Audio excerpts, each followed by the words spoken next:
एक लाइन में अभी तो मटकी पे हाथ ही नहीं गया, माखन बाकी है। भगवान राम के धाम में माता सरयू के किनारे जब यशस्वी भगवान श्री राम मुस्कुरा रहे हैं तो जमुना जी भी बुला रही है। बुला रही कि नहीं बुला रही है? जमुना जी का कृष्ण कन्हैया सबकी आंखों का तारा।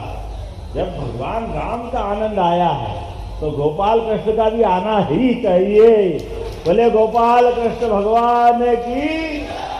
इस देश की लीला दिलीप जी, हमारे देश के नक्शे को टांग दो और देश के नक्शे पे भगवान राम के पूरे भारत के भ्रमण का आकलन ले लो या भगवान कृष्ण की लीलाओं का हिसाब ले लो।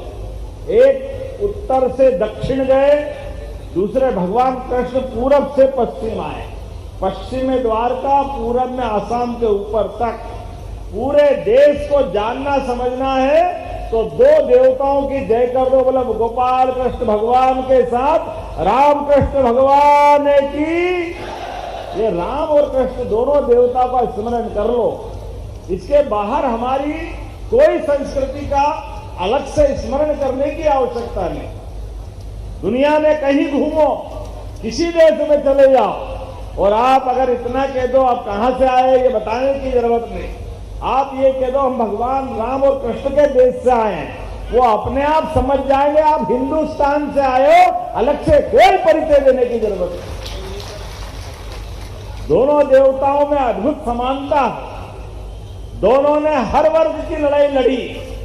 दोनों ने अपने घर परिवार को एक तरफ रख के समाज के चिंतन करते हुए समाज के अंदर सुव्यवस्था स्थापित हो और ताकत विरोध में चाहे जितनी बड़ी क्यों न हो, बड़ी से बड़ी ताकत के खिलाफ समाज के जो संसाधन उपलब्ध है, समाज में जिस प्रकार का वातावरण, वही हिम्मत दिलाते हुए उनके साथ बड़ी से बड़ी ताकत से लड़ने का संदेश देने का काम अगर किसी ने किया है तो हमारे भगवान राम और कृष्ण ने किया है। इसीलिए हजारों साल से ये हमारी परंपरा है।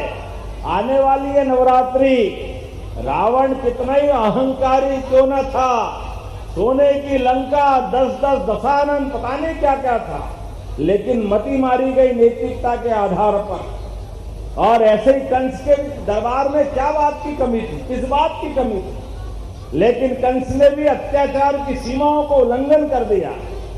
तो दोनों को अपने अपने कुकर्मों के आधार पर हमारे देवताओं ने उनके घर में घुस के मारा। जोरदार अभिनंदन करो, ये हमारे अतीत का गौरवशाली पक्ष। इसलिए आज हमारे ये जन्माष्टमी के अवसर पर माखन हाथ में भगवान श्री कृष्ण के और आनंद की वर्षा हो रही है। छतरपुर में सत्ता तेरे राज में धक धक धरती हो, क्या आनंद से क्या क्या लिखा है उनके बारे में। जित जित घोड़ा मुख धरे तितकी फत्ते होए। जोरदार अभिनंदन करो। ये बुंदेलखंड की धरती, वीरों की धरती, महावीरों की धरती, पुरुषार्थी की धरती, पराक्रम की धरती। और क्या महाराज बुंदेलखंड के और हमारे बीच अपने आला उदल को भी याद करो। क्या आला उदल के लिए कितना अच्छा क्या शास्त्र बना है। एक तो मारे दो मर जाया, तीसरा धोस खाए मर जाया। मरे के नीचे जिंदे घुस गए, ऊपर लाश दही सरकार। क्या आनंद आता है सुन सुन के। ये कोई बात मामूली हो सकती है क्या? कितनी कितनी लड़ाई लड़े आला उदल और संसार की बड़ी बड़ी ताकतें जिसके आगे सरेंडर होती है, अपनी जान हथेली के लग करके चंदेलों के लिए कहां से कहां तक लड़ते लड़ते पहुंच गए। वो कहानी बरसात के समय पूरा बुंदेलखंड तो क्या, पूरे देश के अधिकांश लोग जो यहां से इसको जानते हैं, बड़े गर्व और गौरव से सुनाते हैं। मुझे इस बात का भी आनंद है बुंदेलखंड की धरती अतीत के मुगल काल में जब अधिकांश जगह हमारी चुनौतियां खत्म हो गई मुगलों के द्वारा, लेकिन बुंदेलखंड ने अपना सीना अड़ा करके हर सत्ता से चुनौती ली है। ये वीरों की धरती है, ये गौरवशाली अतीत वाले लोगों की धरती है। खजुराहो दुनिया की यूनेस्को की सबसे बड़ी ताकत, और खजुराहो तो क्या, अब बदलते दौर में यहां के लिए एक ही कठिनाई थी,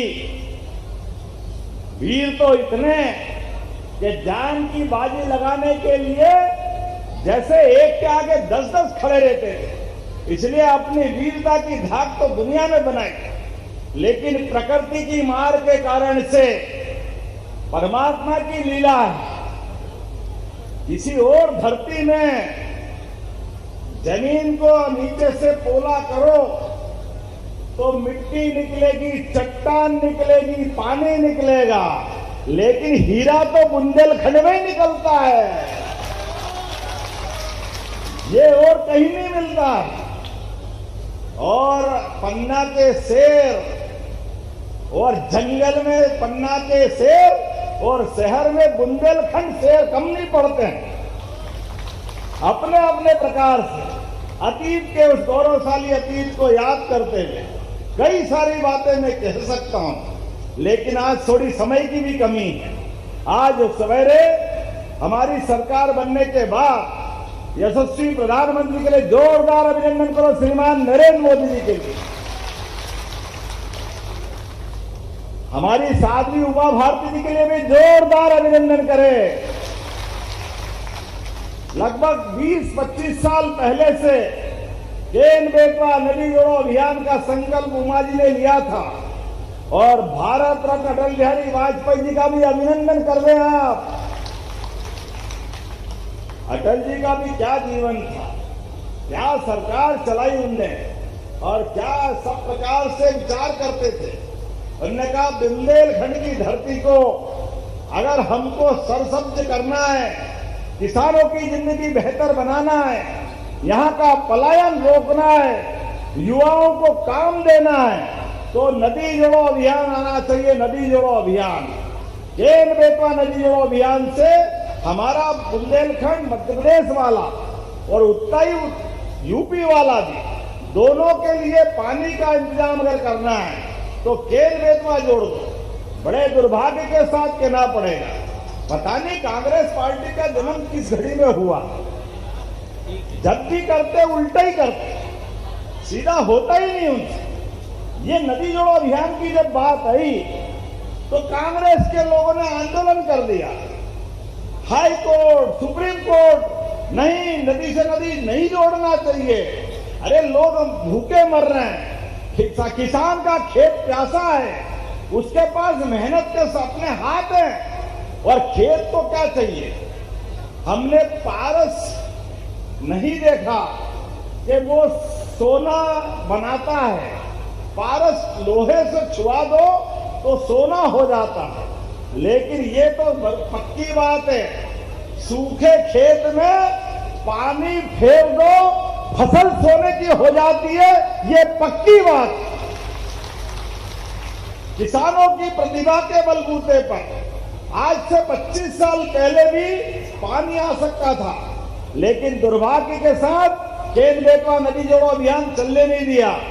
मुझे इस बात का आनंद है, हमारी सरकार बनते ही यशस्वी प्रधानमंत्री का दोनों हाथ ऊपर करके जोरदार ताली बजा, हमारी कई पीढ़ियां तर जाएगी, हमारे अब परिवार से कोई पलायन नहीं होगा।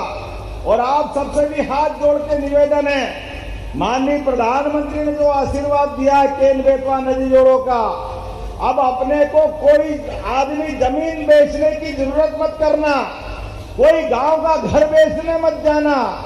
आने वाले समय में बुंदेलखंड की धरती पंजाब हरियाणा को पीछे छोड़ेगी, पंजाब हरियाणा को अपनी सिंचाई क्षमता के माध्यम से यहीं पर पर्याप्त रूप से पानी मिलेगा, बिजली की उपलब्धि तो है ही, और ये बुंदेलखंड का फिर नया इतिहास प्रारंभ होगा।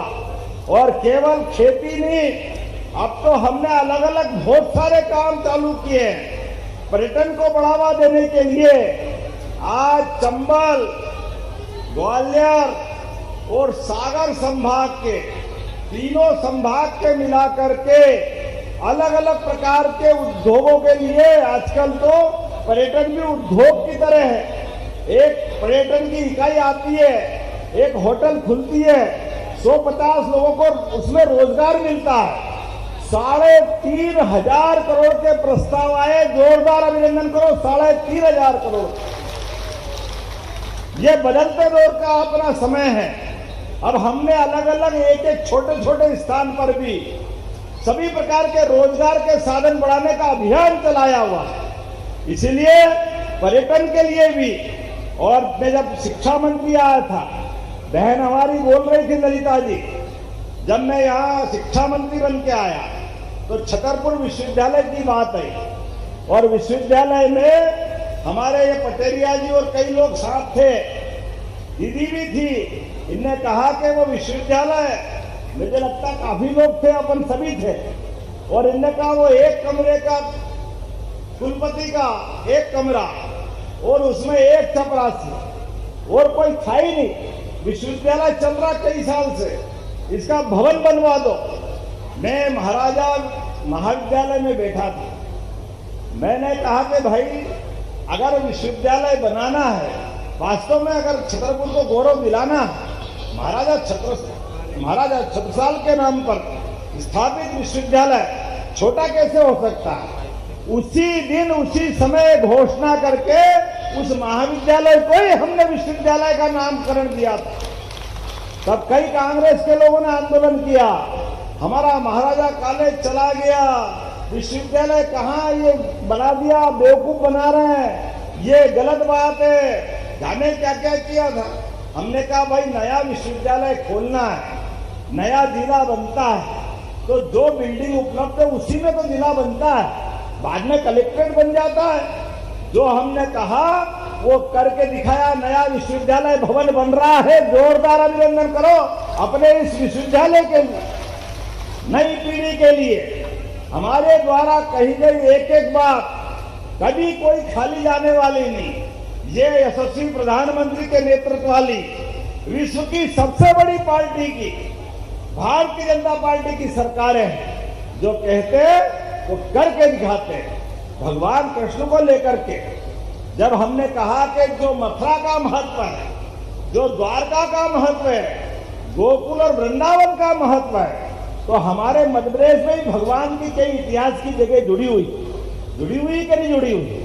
भगवान कृष्ण की वो सारी जहाँ लीलाएं हुई है, चाहे वो द्वारका के समान उज्जैन में भी शिक्षा ग्रहण करने आए, या चंदेरी आए, या जहां उन्होंने सुदामा के साथ रात गुजारी, जहां माता रुक्मिणी के हरण के समय युद्ध किया, ऐसे कई स्थानों को खोजने का मैं मंच से निवेदन करना चाहता हूं। भगवान कृष्ण का कोई ऐसा इतिहास छिपा हुआ हो जहां उसको तीर्थ के रूप में लाना है, तो भंवर राजा जी से भी निवेदन करता हूं और आप सबसे भी वो स्थान बताना। हमारी सरकार एक एक स्थान को चिन्हित करते हुए धर्मस्थल तीर्थस्थल बनाने का काम करने वाली, कोई स्थान छूटने वाला नहीं। और भगवान ने जहां से भ्रमण किया, मथुरा से द्वारका आते जाते या पूर्वांचल आते जाते, तो जैसे भगवान श्री राम का वन गमन पथ मार्ग हम बनाने वाले हैं, ऐसे ही भगवान कृष्ण का पाथेय भी बनाने वाले हैं। हम तो भाग्यशाली। भगवान राम ने भी अयोध्या त्यागी, लेकिन 11 साल हमारे चित्रकूट में रहे। बोलो जय जय श्री राम। भगवान राम हो, भगवान कृष्ण हो, इनके साथ हमारा लंबा इतिहास है और मध्य प्रदेश भाग्यशाली है। हमारे लिए उनकी लीलाएं हमारी धरती पे हुई।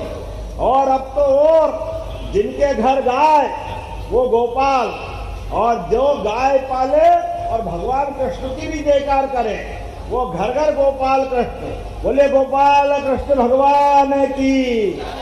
इसलिए खेती के साथ साथ अपनी आय दूध से भी बढ़ाने के लिए हमारी सरकार ने एक और योजना चालू की है, उसको नाम दिया डॉक्टर भीमराव अंबेडकर कामधेनु योजना।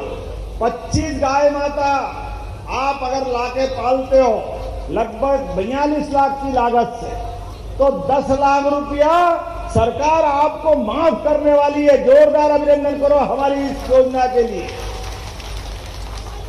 घर घर गाय पालें, दूध उत्पादन करें, परिवार, बच्चे, माताएं सबको भी दूध, घी, मक्खन खूब खाओ खिलाओ, और ज्यादा बचे तो दुग्ध संघ खरीदेगा, दूध भी खरीदेगा, बोनस भी देगा।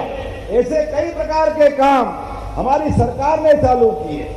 और गौशालाओं के लिए भी जो 20 रुपया प्रति गौमाता देते थे, अब हमने 40 रुपया प्रति गौमाता के लिए गौशाला का अनुदान बढ़ाया। अभी हमने लगभग 1 लाख अलग अलग नौकरी के लिए आवेदन शुरू करते हुए उसका हमने अपना विज्ञापन निकलवाने के ऑर्डर दिए। 42,000 तो हेल्थ डिपार्टमेंट में, और पुलिस में भी कम नहीं पड़ते। मुझे मालूम बुंदेलखंड से बहुत लोग पुलिस में भी आते हैं। लगभग 22,500 पद है, 7,500 पद, और पुलिस भर्ती बोर्ड सहित हम अब 3 साल तक लगातार भर्ती कराएंगे। जोरदार अभिनंदन करो। सब इंस्पेक्टर और जवान सहित सारे पदों की भर्ती पूरे प्रदेश में करने वाले हैं। एक एक करके सारे क्षेत्रों में, कोई क्षेत्र छोड़ने वाले नहीं। और रोजगार आधारित उद्योगों के लिए भी, स्वदेशी को बढ़ावा देने के लिए भी लगातार अभियान चला रहे हैं। और आज जब मैं आपसे बात कर रहा हूं तो ऐसे में यहाँ के लिए हमारी बहन ने अपनी बात कही है। वैसे में आपकी बात बहन तो जो मानती है, भाई कैसे मना कर सकता है। लेकिन सागर से कवरई तक ये जो 4 लेन बन रहा है, ये 710 करोड़ की लागत से, जोरदार ताली बजाओ। इसके निर्माण पूरा होते ही सागर से छतरपुर की दूरी 3 घंटे के बजाय 2 घंटे में हो जाएगी। जोरदार अभिनंदन करो। ये नए दौर का नया समय है। हमारी छतरपुर की 13,000 से अधिक स्वयं सहायता समूह की बहनें, 1,50,000। आप चिंता मत करना, बहनों के लिए, हमारी लाडली बहनों के लिए भी इसी सावन में तो 250 रुपया अलग और 1250 अलग दिए थे। लेकिन दुर्भाग्य के साथ कहना पड़ेगा, कांग्रेस के नेताओं को शर्म नहीं आती। वो कहते लाडली बहनें शराब पीती है। अरे भाई, तुम्हारे मुंह में ये शब्द आया कैसे?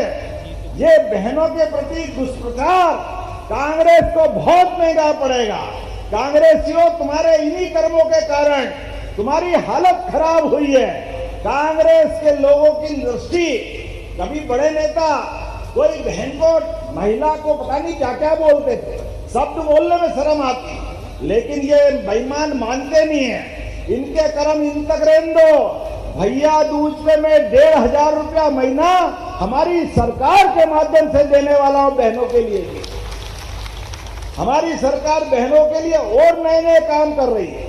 और ये राहुल गांधी, दुर्भाग्य के साथ कहना पड़ेगा, गाली गलौज कर रहे मंच पे माननीय प्रधानमंत्री की माता के लिए। अरे जो भगवान के देवलोक में चली गई, उनके लिए तो हमारा कभी मन में तो छोड़ो, मुंह पे तो सोच ही नहीं सकते। कभी संस्कृति जो स्वर्ग चले गए, उनके बारे में अब शब्द बोले, कितनी दुर्भाग्य की बात है। लेकिन बड़ी बेशर्मी से केवल कुर्सी के लिए गाली गलौज की भाषा, ये कांग्रेस का अहंकार बोल रहा है, ये राहुल गांधी का घमंड बोल रहा है। जनता सब जानती है, बिहार की जनता भी जवाब देगी और बुंदेलखंड की जनता भी जवाब देगी। कोई उनको छोड़ने वाला नहीं। एक ऐसे निर्दोष, ऐसे उदार, एक ऐसे देश को आगे बढ़ाने वाले प्रधानमंत्री, जो अपने परिवार से दूर रह करके केवल अहर्निश पूरे समय देश और देश के युवाओं को आगे बढ़ाने का सपना देखते हैं, जो महिला, किसान, युवा को बेहतर से बेहतर बनाने का प्रयास करते हैं, उनकी बहन के, उनकी माता बहनों के लिए अगर कोई अपशब्द बोलता है, ये बर्दाश्त नहीं किया जाएगा। इस राज्य के अंदर कांग्रेस की जो दुर्दशा हुई है, हम सब साक्षी है। अपने कर्मों के कारण कांग्रेस की हालत खराब हुई। जब मैं आपसे बात कर रहा हूं तो यहाँ स्वेच्छानुदान से 1,44,00,000 से ज्यादा हमारे भाई बहनों को ललिता जी के माध्यम से इस विधानसभा में लाभ मिला। जोरदार अभिनंदन करें हमारे भाई बहनों के लिए। मैं आंकड़े देख रहा हूं अलग अलग प्रकार से। यहाँ मेडिकल कॉलेज भी बन रहा है। अरे जब मेडिकल कॉलेज बनेगा तो हॉस्पिटल बनाना पड़ेगा कि नहीं बनाना पड़ेगा? निश्चित रूप से बनाया जाएगा। जोरदार अभिनंदन करें। और आपने मांग तो बहुत सारी करी, लेकिन अभी मैं अगली बार भी तो हूँ, आखिरी बार तो नहीं है। आना है कि नहीं आना अगली बार? जोरदार ताली वाली बजा के बताओ। इसलिए अभी मैं कुछ मांग तो तुरंत मंजूर कर रहा हूँ और कुछ अगली बार के लिए भी रख रहा हूँ। आपने कहा भगवान कृष्ण की धाम में गरीब कन्याओं के विवाह के लिए एक कन्या विवाह घर 1 करोड़ की लागत से बनना चाहिए। मैं बनाने की घोषणा करता हूं। जोरदार अभिनंदन करें। छतरपुर में भी गौशाला चाहिए। पशुओं की संख्या बढ़ती जा रही है और ऐसे में ग्राम बगोला में 20 एकड़ भूमि में, छोटी मोटी बहुत बड़ी बना रहा हूं, कोई बात नहीं, बनाओ बहन, मैं मंजूर करता हूं। जोरदार अभिनंदन करें। एक बड़ी गौशाला। आपने कहा जब युवाओं की बात छूटी, बहनों की हो गई, किसानों की हो गई, ऐसे में युवा की का बात कैसे छूट सकती? तो जोरदार ताली बजाओ युवा वर्ग के लिए भी। और भगवान कृष्ण का तो, भगवान राम का तो जीवन में परिवर्तन ही युवा अवस्था में आ गया। विश्वामित्र जी ने भगवान राम को जवानी के युवा अवस्था में तो लेकर के जंगल के राक्षसों का अंत कराया। ऐसे ही गोपाल कृष्ण ने भी अपने ग्वाल बाल के संग कंस को घर में मारने का पराक्रम कराया। ऐसे में बुंदेलखंड में आपने स्टेडियम मांगा है, सर्व सुविधा युक्त स्टेडियम 10 करोड़ से ज्यादा लागत का नगर पालिका परिषद द्वारा मैं देने की घोषणा करता हूं। जोरदार अभिनंदन करें। बोलने के लिए तो बहुत देर तक बोल सकता हूं, लेकिन आप भी बहुत देर से बैठे और मुझे भी जल्दी जाना है। लेकिन आज का आनंद देख के ऐसा लगा कि वाकई अब तो यहीं रात रह जाओ, जाने की जरूरत ही नहीं। क्या प्रेम उमड़ रहा है। आपका स्वागत वाला स्वागत है। मैं फूल माला लेने के लिए हाथ बढ़ाऊं तो भाई लोग अंगूठे सहित हाथ ही खींचने को ले जाने को तैयार। क्या उत्साह देख रहा हूं, क्या आनंद आ रहा है। एक के ऊपर एक चढ़ते हुए ऐसा लग रहा मटकी फोड़ने की तैयारी कर रहा। मैं कह रहा थोड़ा शांति शांति शांति। फूल भी ऐसे लग रहे थे। प्रेम आपका जरूर है, लेकिन वाकई इस प्रेम को कभी भूल नहीं पाऊंगा। छतरपुर की पूरी जनता का 2 हाथ जोड़ के प्रणाम करता हूं और आपका आभार मानता हूं। तो मेरे साथ खड़े हो जाइए बुंदेलखंड के विकास के लिए। दोनों हाथ की मुट्ठी बांधे और हम और आप जब तक अपने ट्रेन बेतवा नदी विकास योजना और बुंदेलखंड के प्रत्येक विकास के काम पूरे नहीं होंगे, तब तक हम लगातार इसी प्रकार से अपने कामों को करते रहेंगे। आपका आशीर्वाद सरकार को चाहिए। सरकार आपके साथ खड़ी है। तो मेरे साथ बोले भारत माता की, भारत माता की, भारत माता की। बहुत बहुत धन्यवाद। भारत माता की जय।